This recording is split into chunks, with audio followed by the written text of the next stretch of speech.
بسم اللہ الرحمن الرحیم ما کان محمد ابا احد من رجالکم ولکن رسول اللہ وخاتم النبیین صدق اللہ العظیم۔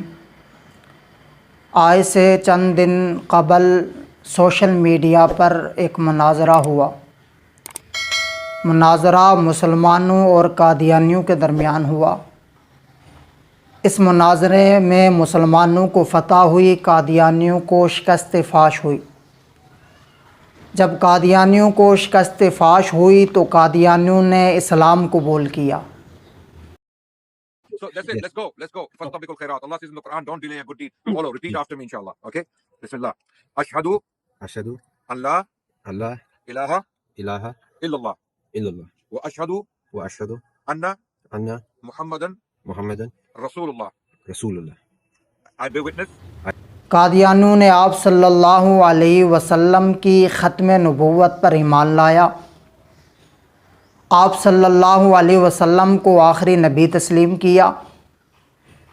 آپ صلی اللہ علیہ وسلم کا کلمہ پڑھا۔ مسلمانوں میں ایک خوشی کی لہر دوڑی کہ قادیانی مسلمان ہوئے۔ مسلمانوں نے مبارکباد دی۔ اس موقع پر انجینئر محمد علی مرزا میدان میں آیا اور اس نے آ کر قادیانیوں کی سائیڈ لی اور مسلمانوں کو ذلیل کہا۔ اس کا کلپ سماعت فرمائے۔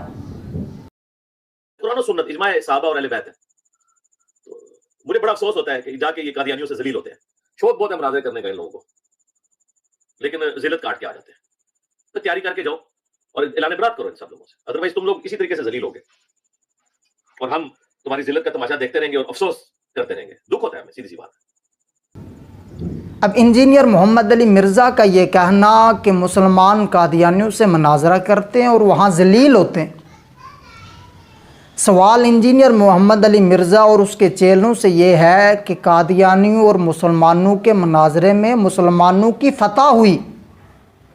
اب مسلمانوں کی فتح کیا مسلمانوں کی ذلت ہے؟ مسلمانوں اور قادیانیوں کے مناظرے کے بعد قادیانی مسلمان ہوئے، یہ مسلمانوں کی فتح ہے یا شکست ہے؟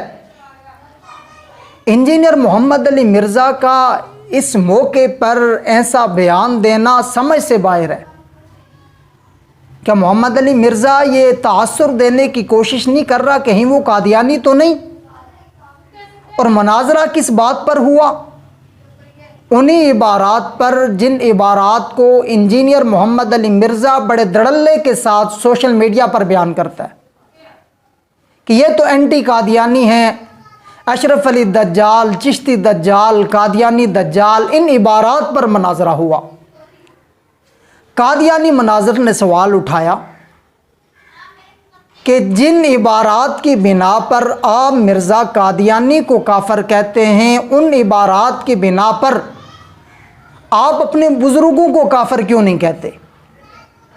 مسلمان مناظر نے کہا کہ یہ عبارات کفریہ عبارات ہیں، اس میں کوئی شک نہیں ہے، بات ختم۔ لیکن اشرف علی تھانوی کی طرف جو بات منسوب ہے وہ خواب کا واقعہ ہے۔ ایک شخص نے خواب میں دیکھا، وہ پڑھ رہا تھا لا الہ الا اللہ اشرف علی رسول اللہ۔ اب تھانوی صاحب نے نہ نبوت کا دعویٰ کیا، تھانوی صاحب نے نہ اپنا کلمہ پڑھنے کی کسی کو ترغیب دی، اور پوری دنیا میں نہ ہی کوئی شخص تھانوی صاحب کا کلمہ پڑھتا ہے، اور دوسری طرف وہ ایک بزرگ کی طرف بات منسوب ہے، حقیقت کا اس سے کوئی تعلق نہیں۔ اور مرزا قادیانی نے نبوت کا دعویٰ بھی کیا، مرزا قادیانی نے اپنا کلمہ پڑھنے کی ترغیب بھی دی، اور ہزاروں لوگ اس لائن کا کلمہ پڑھنے والے بھی ہیں۔ اب یہاں شریعت کا حکم الگ ہے، وہاں شریعت کا حکم الگ ہوگا۔ قادیانیوں کو یہ بات سمجھ میں آ گئی، انہوں نے اسلام قبول کر لیا۔ لیکن محمد علی مرزا کا قادیانیوں کی سائیڈ لینا اور مسلمانوں کو ذلیل کہنا، یہ بات سمجھ سے باہر ہے۔ یہ قادیانیوں کے لیے نرم گوشہ کیوں رکھتا ہے؟ ایک اور کلپ کے اندر مرزا انجینئر کا قادیانیوں کے بارے میں کہنا کیا ہے وہ بھی سماعت فرمائیں۔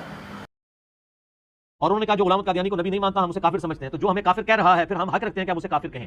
اور میں نے کئی دفعہ یہ گولڈن کوٹ اپنا بیان کیا لوگوں کے سامنے کہ اگر قادیانی ہمیں کافر کہنا چھوڑ دیں تو ہم ان کو کافر نہیں کہیں۔ اب اس کلپ کے اندر مرزا انجینئر کا کہنا یہ ہے کہ ہم قادیانیوں کو اس وجہ سے کافر کہتے ہیں کہ وہ ہمیں کافر کہتے ہیں۔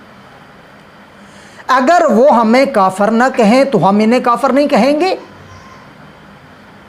مسلمانوں، سوال میرا آپ سے ہے کہ کیا ہم قادیانیوں کو اس وجہ سے کافر کہتے ہیں کہ وہ ہمیں کافر کہتے ہیں؟ بلکہ ہم تو قادیانیوں کو کافر اس لیے کہتے ہیں کہ وہ آپ صلی اللہ علیہ وسلم کی ختم نبوت کے منکر ہیں، وہ آپ صلی اللہ علیہ وسلم کے ختم نبوت کے دشمن ہیں، وہ گستاخ رسول ہیں، انہوں نے حیات عیسیٰ کا انکار کیا۔ ہم تو اس وجہ سے قادیانیوں کو کافر کہتے ہیں، نہ کہ اس وجہ سے کہ وہ ہمیں کافر کہتے ہیں۔ قادیانیوں کے کافر ہونے کی وجہ یہ ہے کہ وہ آپ صلی اللہ علیہ وسلم کے ختم نبوت کے منکر ہیں، اس وجہ سے ہم انہیں کافر کہتے ہیں۔ مرزا انجینئر جیلمی پلمبر قادیانیوں کے لیے جو نرم گوشہ رکھتا ہے، مسلمانوں کے ذہن میں سوال اٹھ رہا ہے کہ کہیں یہ قادیان۔ مسلمانوں خود بھی اس فتنے سے بچیں، اپنے گھر میں اپنے رشتہ دار، اپنے پڑوسی، اپنا خاندان، انہیں بھی اس فتنے سے آگاہ کریں تاکہ ہماری آنے والی نسل اس فتنے سے محفوظ رہ سکے۔ اللہ پاک سے دعا ہے اللہ پاک ہمیں آپ صلی اللہ علیہ وسلم کی سچی محبت عطا فرمائے اور آپ صلی اللہ علیہ وسلم کی ختم نبوت کے لیے ہمیں کام کرنے کی توفیق عطا فرمائے۔ السلام وما علینا الا البلاغ۔